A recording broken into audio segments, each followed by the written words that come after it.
السلام علیکم ملګرو دوستانو ټول ناول سلامونه او نیکې هیلې.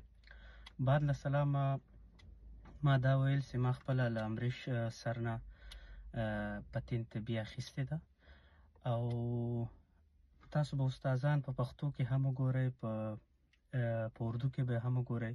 خو کوم رقم چې د امریش د درس طریقه ده، د هغه د پوه کولو طریقه ده، زه فکر نه کوم چې هغسې بل د چا وي. او ما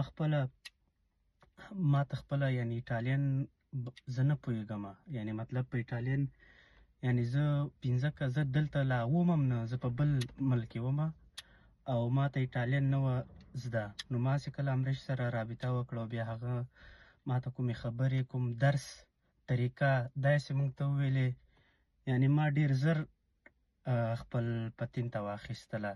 او د دې لپاره دا د اوس زه ګاډی هم لرم، یعنې ما خپله دا سوچ هم نه کوی زه مطلب پتین ته اخلم او غم په ایټالیا ملک کې.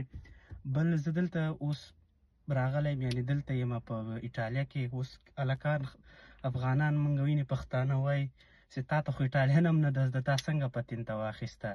نو یعنې دوی ته ډېر عجیبه ښکاري چې مطلب پتین ته ډېره سخته ده، ډېره مشکله ده. خو داسې نه ده. کله چې تاسو له امریش سر سره رابطه وکړئ او هغه نه مطلب درس ووایئ، بغیر له پتین نه د تاسو پرېښودل ناممکنه دي. یعنې زه خپله مطلب ما چې کله شروع وکړه، یعنې ما ته ډېره سخته وه، ځکه زه په ایټالین نه پوهېږم. یعنې دا ایټالین ژبه او دا پتین ته دا مطلب بیخي یعنې ډېر فرق لري. که یو چا ته ایټالین نه ورځي، هغه استاد چې کوم درس درکوي د هغه ترجمه درکوي، په هغه کې د پوهیږي، نو ته کولی شي په ډېر ښه طریقه، په ډېر اسانه ډول ته کولی شي پتین ته واخلې او بیا پتین ته په ډېر زر وخت کې. یعنې زه د نورو استادانو کلاسو ته هم کښېنم، لکه ډېر استادان دي په ایټالیا کې، خو د کومه طریقه چې د ده ده، کوم مطلب زر چې پتین ته اخلي، فکر نه کوم چې بل استاد سره وي.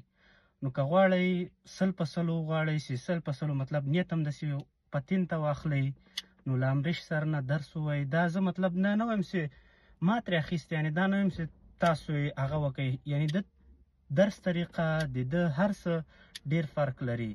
هغه ده زه اوس خپل ګاډی مې دلته اخیستی، یعنې زه په ایټالین اوس هم نه پوهېږم. پوه شوې؟ نو دغه هغه ده. مننه. سلام علیکم.